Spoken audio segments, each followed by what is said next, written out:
오늘 전도서의 말씀을 보면 솔로몬이 두 가지를 보게 됩니다. 그리고 다음 주에 보게 되면 또 다른 전도서 4장에는 또 다른 한 가지를 보게 돼요.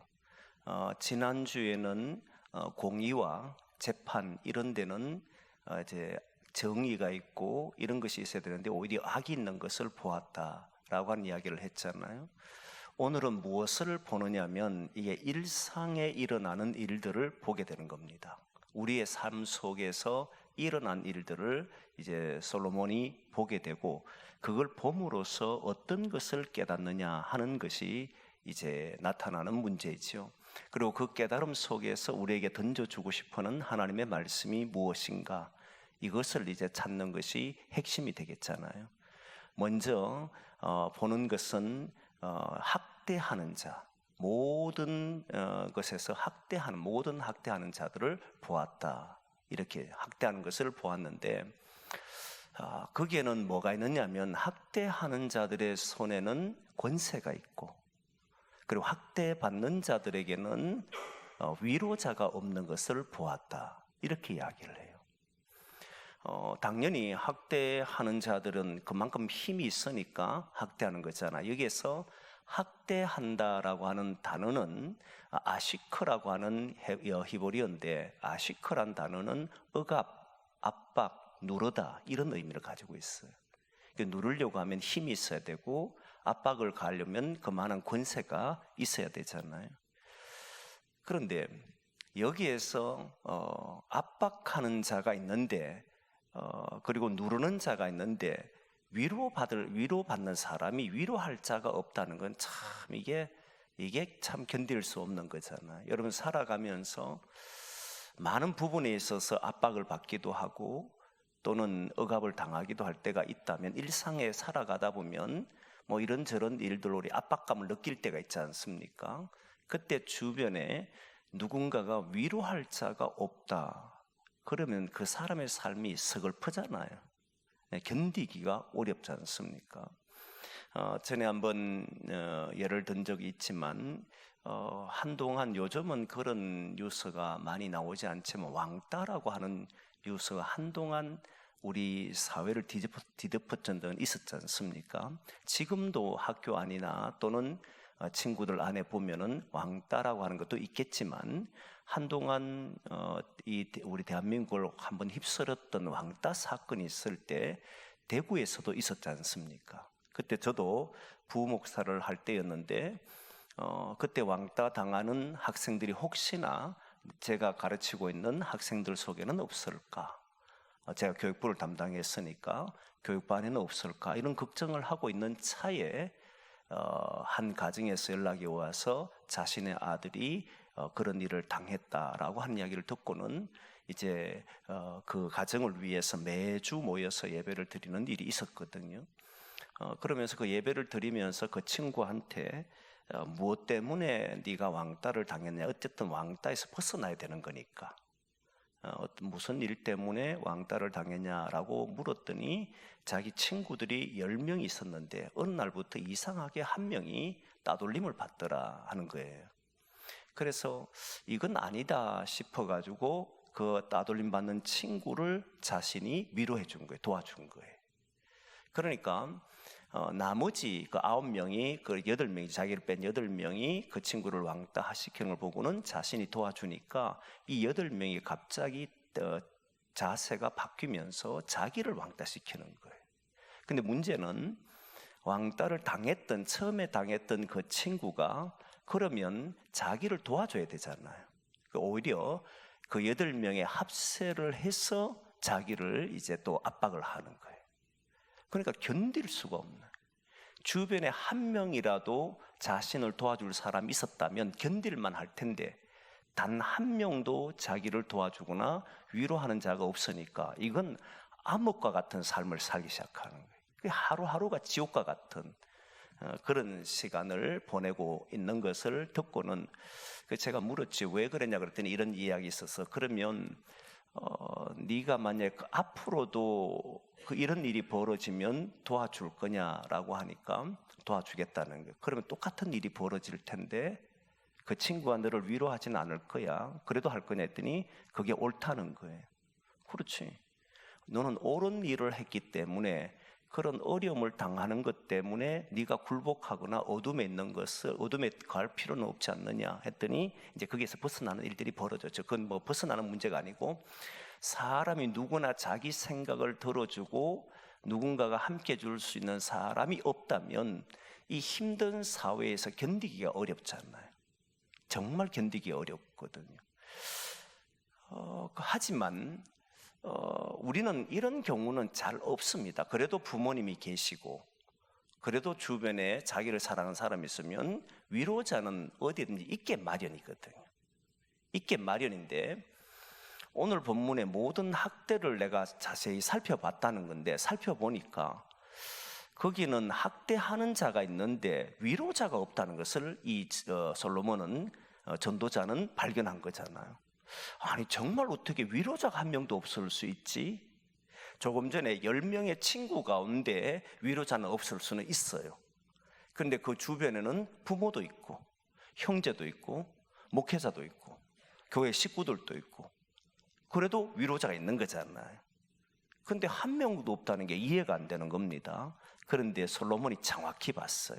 뭘 봤느냐 하면 여기서 말하는 아시크라고 하는 단어가 나라나 또는 힘 있는 자나 이런 사람들이 포로이거나 또는 어떤 그런 나라에 정복한 상황이 되거나 이런 상태를 보고 이야기해요. 그 정도의 힘을 가지고 누른 상태입니다. 그래도 우리는 주변에 위로자가 있을 거잖아요. 친구든 이웃이든 그리고 주변에 자기와 함께 걷는 사람이 있을 거잖아요. 그런데 솔로몬은 뭘 보느냐 하면 그들의 위로가 안 된다는 겁니다. 정말 어려움에 처해보고 압박이 심해 보면 여러분 그런 걸 느껴보지 않나요? 삶에서 자기가 모든 고민을 안고 있는데 아무리 친한 친구가 와서 위로를 해도 위로가 안 되잖아요. 사실은 그런 상태를 보고 이야기하는 거예요. 위로자가 없다 이 말은 주변에 사람이 없다는 말이 아니고 위로를 해도 더 이상의 위로가 되지 않는 상태를 보고 이야기하는 거예요. 완전히 제압당해서 누구의 말도 자기한테 위로가 되지 않는. 여러분 성경에 보면 이사야 40장의 말씀이 무엇 때문에 사실 이사야는 보통 세 개의 이제 부분을 이루어진다라고 이야기하고 제1 이사야, 제2 이사야, 제3 이사야 이건 이야기를 몇 번 했잖아요. 그런데 제1 이사야는 39장의 내용인데 그 39장까지는 포로가 되기 전까지의 이야기예요. 그러니까 포로가 아직 되지 않았으니까 이들이 계속 삶을 살아가면서 잘 되면 칭찬하고 잘못 살면 심판의 메시지를 줄 수밖에 없거든요. 그런데 당시 이사야가 보던 것은 한 100년 뒤에 심판을 받는데 이미 100년 전부터 이들이 하는 행동을 보면 가나안 땅에 있는 바알신과 아세라신을 섬기고 막 사니까 이래 살면 안 된다라고 계속 경고의 메시지가 나갑니다. 그런데 그 일을 버리지 못하고 결국은 이사야가 보기에는 심판받을 것이라고 하는 걸 알게 돼요. 그러면 40장부터는 심판받은 상황에 포로가 된 상황에 놓인 이스라엘 백성들을 위로하는 겁니다. 그 내용을 전하는 거예요. 그게 55장까지 이야기를 하는 거거든요. 자, 그런데 그 내용 속에 첫 번째 메시지가 뭐냐면 하나님께서 너희는 위로하라 이 말이죠. 너희는 내 백성을 위로하라.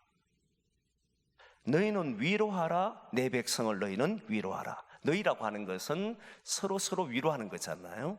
근데 여러분 이때 조금 전에 얘기했지만 이미 포로가 돼서 잡혀가 버린 상태, 이스라엘이 무너진 상태 속에서 사람들이 위로하는 말이 들려오겠습니까? 어떤 말로도 위로가 안 될걸요.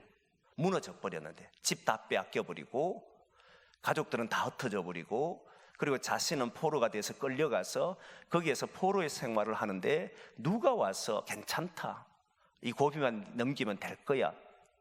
고비도 여러분 넘길 수 있는 상황이 돼야 위로가 되는 거거든요. 근데 고비를 넘겨도 여전히 현실이 똑같은 상황이면 그 말은 위로가 되지 않잖아요. 그때 하나님께서 이렇게 말합니다. 너희는 위로하라 위로하라고 해놓고 그 다음 2절에 가면 40장 이사야 40장 1절 2절에 넘어가면 마음에 닿도록 위로하라 이렇게 돼 있어요. 위로라고 한 거는 마음에 닿아야 하는 겁니다. 그리고 오늘 본문에 억압과 압박이라는 용어를 학대라는 용어를 썼는데 이 용어는 아무리 주변의 사람들이 말을 해도 위로가 되지 않는 상태를 보고 이야기하는 거예요. 그래도 사람들은 주변에 나를 위로하려고 하는 사람이 있을 거 아니에요. 그걸 솔로몬이 못 보겠습니까? 위로하려고 하는데 위로가 안 되는 이런 상황이에요. 청년들 사역하면서 한 친구가 나중엔 알게 됐지만 이 친구의 간증이 있었는데 그 친구는 아버지가 사업을 하다가 또는 여러 가지 일하다가 결국은 신용불량자 돼서 숨어서 살아야 돼요. 정상적인 삶을 살지 못하고 할머니가 겨우겨우 얘를 먹여 살렸어요. 근데 그것도 한계가 있다 보니까 언제 되냐면 그 폐지를 주어서 그 당시에 이제 하게 되면 그 쌀을 이제 좀 받아오면 그걸로 이제 일주일 살고, 그러니까 어떤 날 먹으면 그냥 죽처럼 해서 주는 그걸 먹고 살아야 되는 이런 아이. 그 이야기를 듣고 모든 교인들이 다 울었어요. 요즘도 그렇게 사는 사람 있나 할 정도로 저도 몰랐거든요. 그런데 고등학교 3학년 돼서 그 친구가 청년이 되어서 난 뒤에 이제 그런 이야기를 한참 뒤에 24, 5살 뒤에 알게 됐거든요. 그런데 고등학교 3학년 때 처음으로 고등학교를 졸업하고 청년부 수련회 그 동계 수련회 참여해서 그 친구가 이런저런 고민하면서 대학교를 자기는 가고 싶은데 대학교를 갈 수 없다는 거예요. 그리고 왜 그러냐 그랬더니 가정이 형편이 좋지 않아서 그렇다니까 주변에 있는 사람들이 그를 위로하는데 진짜 진심을 다해서 위로했어요. 근데 제가 보기에는 그 친구의 얼굴을 볼 때는 마음에 하나도 와닿지 않았습니다. 어떤 말도 위로가 안 돼. 그 나중에 이제 그 24, 5살 된 뒤에 들어보니까 이런 상황에 놓였기 때문에 괜찮다, 힘내라, 누가 너를 도와줄 사람이 있을 것이다, 뭐 이런 소리가 하나도 위로 안 됐던 거예요. 제가 보기에는 그 이유를 그때서야 알게 된 거죠. 그때 저도 느낀 것이 뭐냐면 어려움과 자기 삶이 압박이 될 때 사람들의 말이 위로가 안 될 수도 있구나, 전혀 안 될 수 있구나. 주변에 자기를 좋아하고 사랑하는 사람이 그렇게 많이 있어도 위로가 안 되는 경우가 있구나, 이걸 알았어요. 그래서 학대라는 용어를 썼다는 거예요. 학대받는다라고 하는 것은 누가 말을 해도 위로 안 돼. 이 학대하는 자가 없어져야만, 그래야만 거기에서 벗어나는 것이니까. 그래서 이게 위로가 안 된다는 겁니다. 그런데 하나님은 포로가 된 이스라엘 백성들 보고 위로를 하라 그러고는 마음에 닿도록 위로하라 이렇게 됐어요. 저는 이 말씀을 우리 교우들이 잘 가졌으면 좋겠어요. 저도 그렇고. 뭐냐면 누군가 어려움이 있고 힘듦이 있으면 말로 하는 게 아니라 마음에 닿도록 위로하려고 애를 써야 됩니다. 진짜 마음에 닿도록.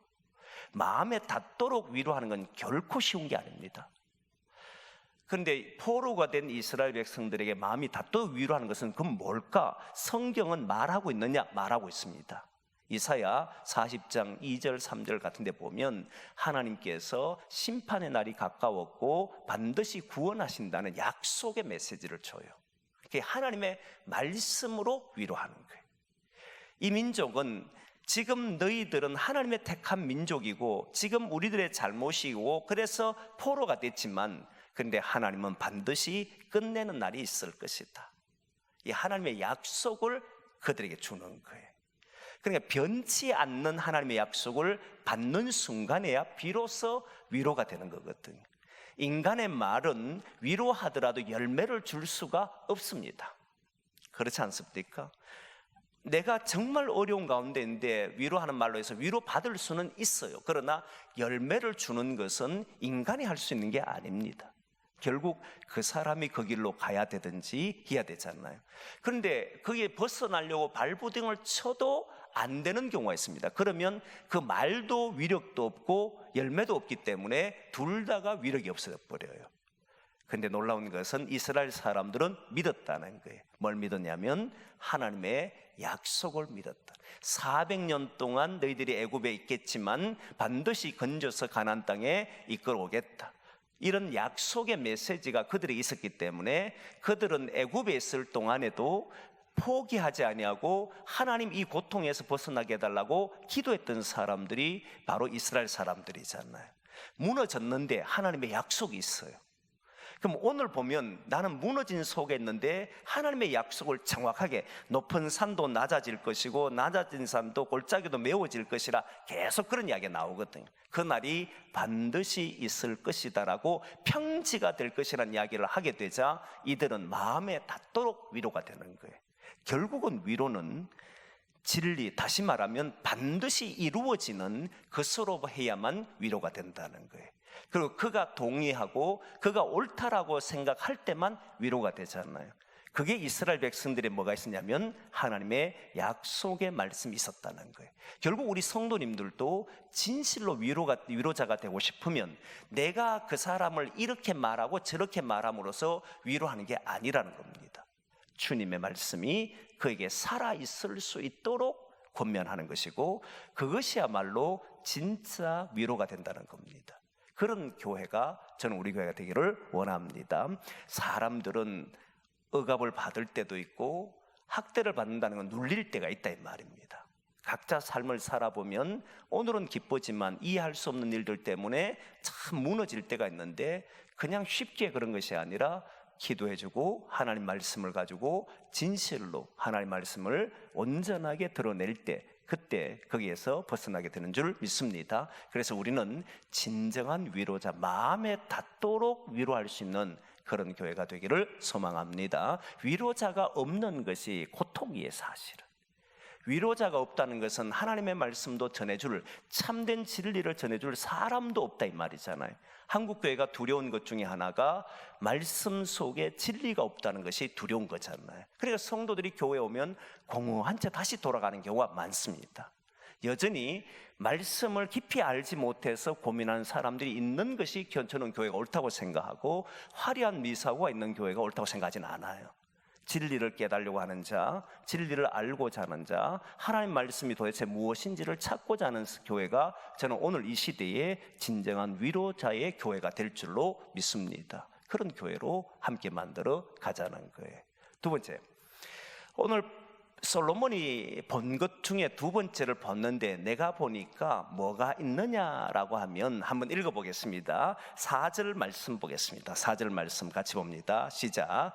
내가 또 본즉 사람이 모든 수고와 모든 재주로 말미암아 이웃에게 시기를 받으니 이것도 헛되어 바람을 잡는 것이로다. 솔로몬이 봤다는 거잖아요. 내가 보니까 뭐를 보냐면 모든 수고와 모든 재주가 이것이 이웃들에게 시기가 일어나더라는 겁니다. 다시 말하면 시기하는 사람들을 봤다는 거예요. 근데 왜 시기가 일어나느냐라고 봤더니 모든 수고와 모든 재주 때문이다 이렇게 된 거예요. 뭐 이상하지 않습니까? 모든 수고와 재주 때문에 왜 시기가 일어나지? 재주라면 저 사람이 가지고 있는 재주 때문에 시기 날 수는 있잖아요. 여러분 우리는 시기 문제를 정리해야 되는데 사실 살아가면서 사람에게 있는 것 중에 하나가 시기심이거든요. 근데 시기심이 없는 사람도 있긴 해요.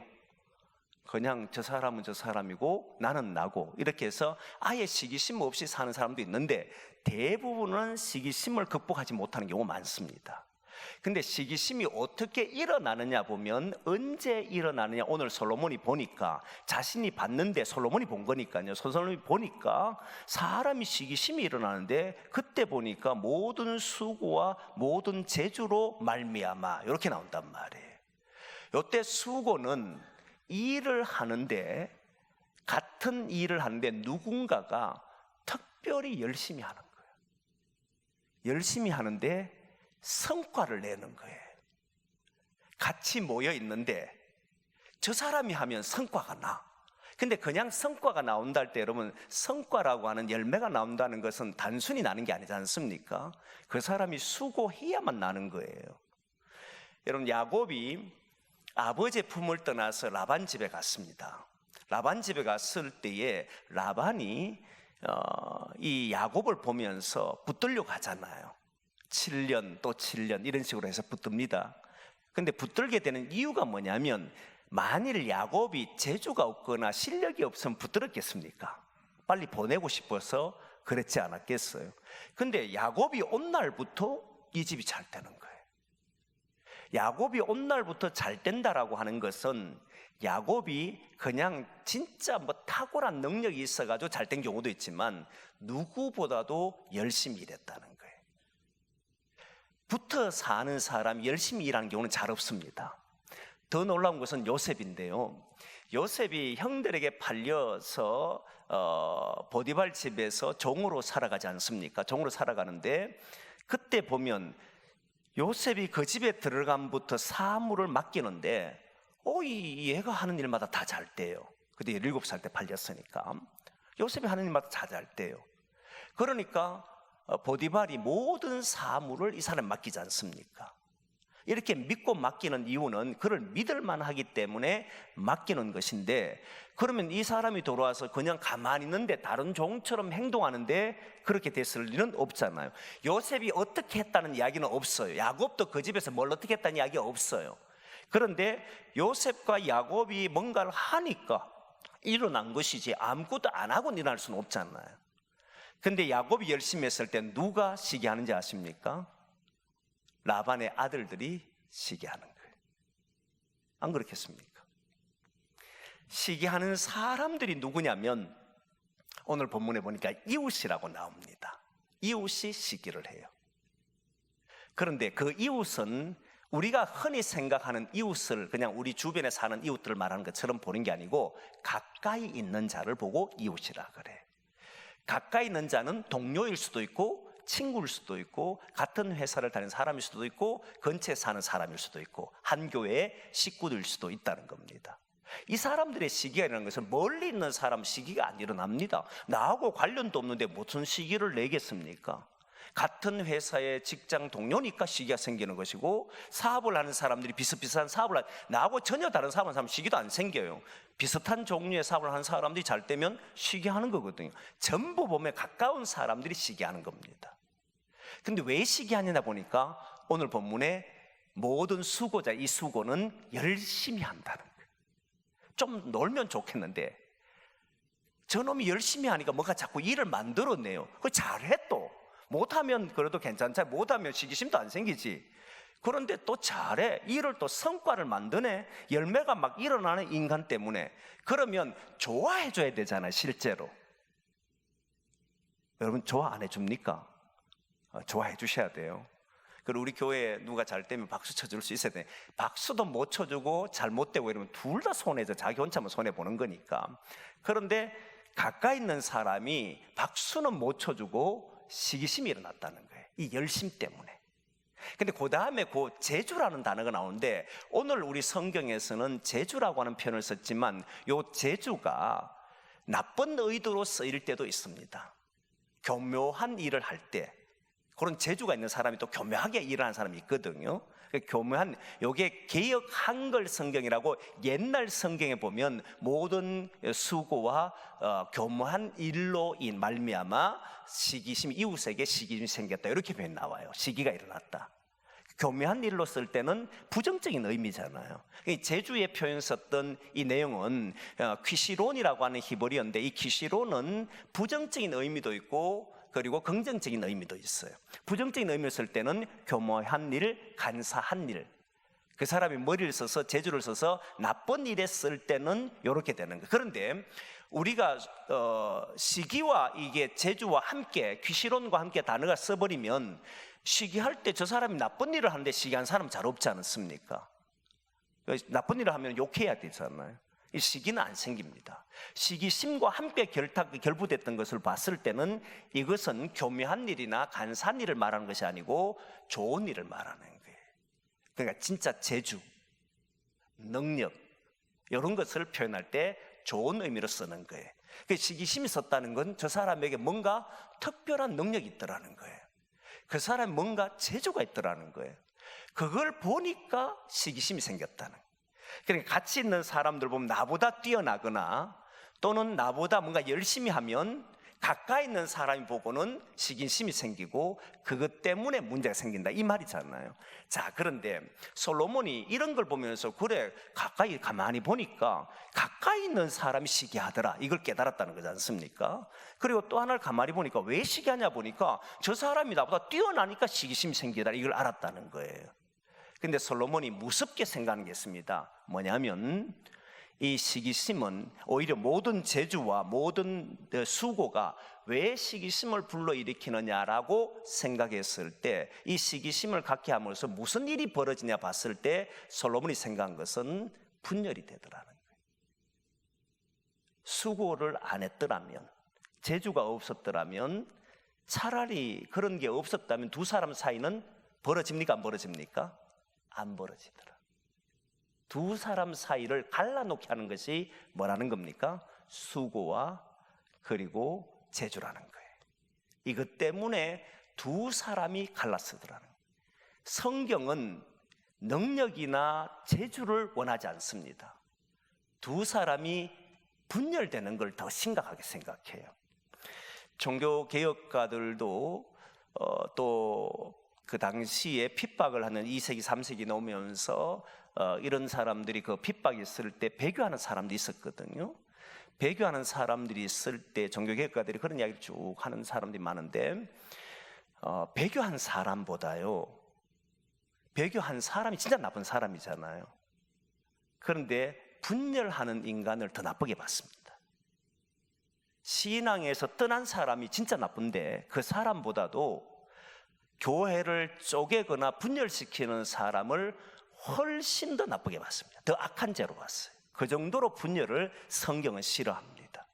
그래서 심지어는 예배를 드리다 기도하다가 화목케 하는 누군가와 싸우거나 이런 일이 있으면 가서 화목하고 난 이후에 와서 기도할 정도로 이 분열을 싫어합니다. 성경은 이 분열이 그만큼 심각한 거죠. 그래서 솔로몬이 보니까 이 시기심이 생겼는데 수고하고 재주를 가지고 있는 것 때문에 사람들 사이가 문제가 생겨버렸어요. 이게 문제라고 본 겁니다. 자, 그러면 여기에서 생각할 것은, 그러면 아무런 재주도 발휘하지 말고 아무런 수고하지 말고 살아야 하는가 하는 문제가 생기잖아요. 그런데 그 다음 내용에 보면 우매한 자라고 하는 우매자의 이야기 나옵니다. 한번 보겠습니다. 5절 말씀 보겠습니다. 5절 말씀 시작. 우매자는 팔짱을 끼고 있으면서 자기의 몸만 축내는도다. 자, 두 가지를 솔로몬은 걱정하는데, 수고하고 재주를 가짐으로써 4절 보니까 헛되어 바람을 잡는 것더라 이런 말 하잖아요. 이유는 둘이 사이가 깨어져 버리니까 결국은 둘 다에게 유익이 되지 않았다는 거예요.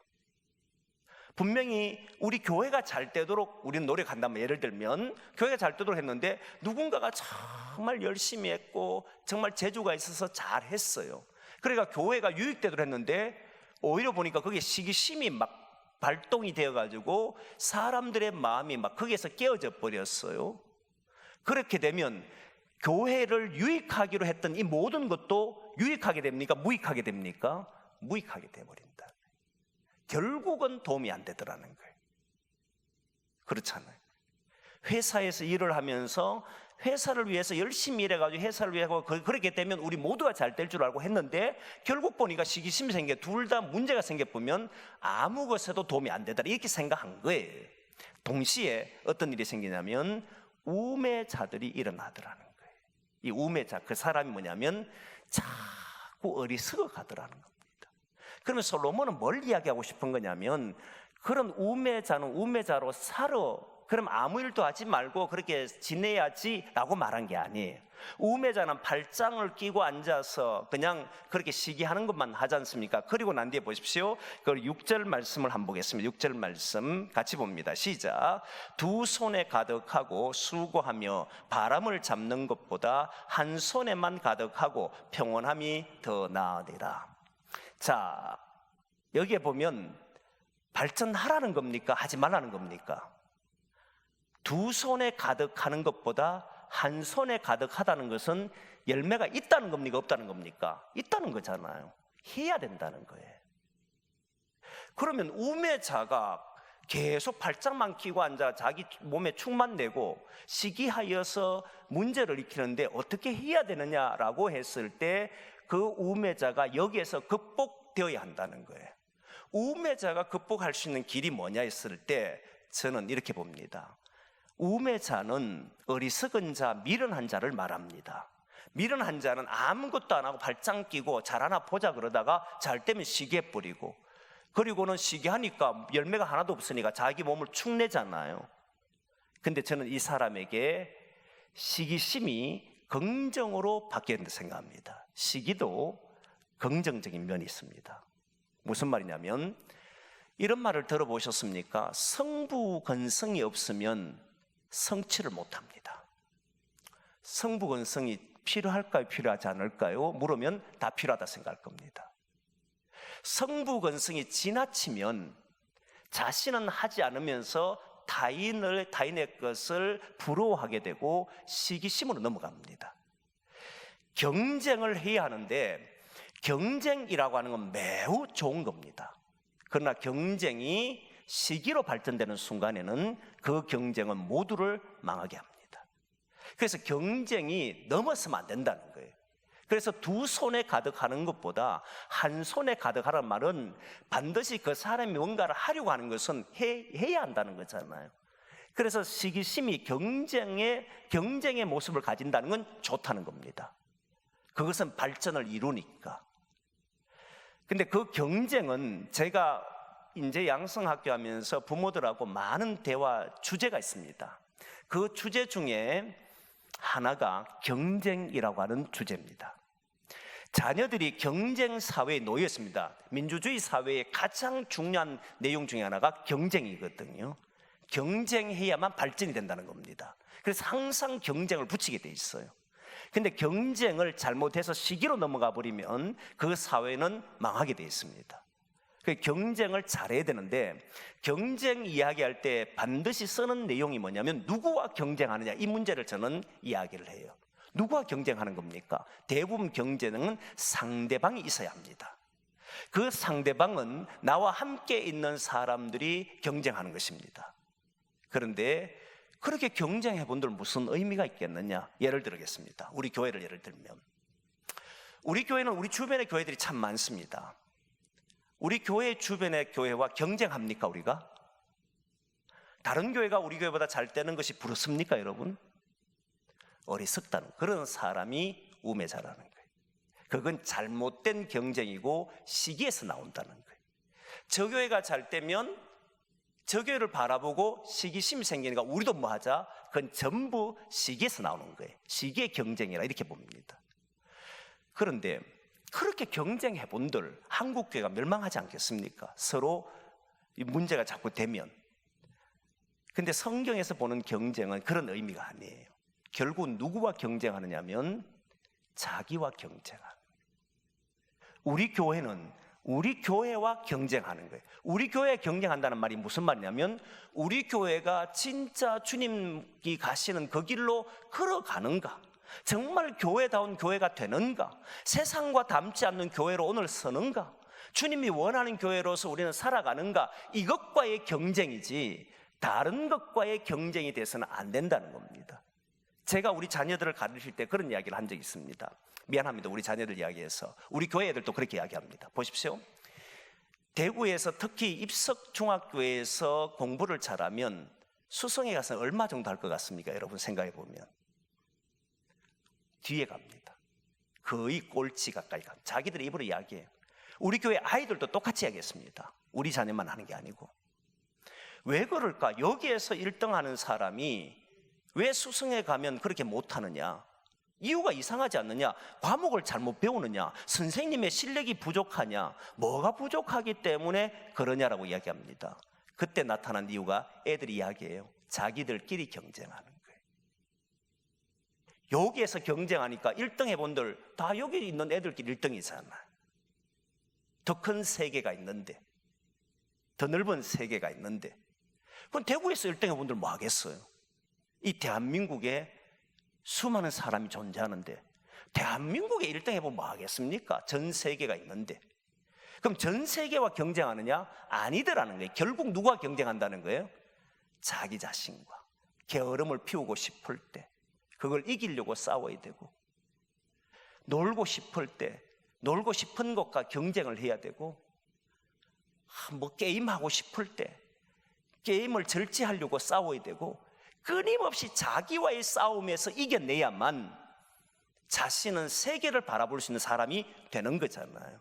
결국 경쟁은 자기와 하는 거라.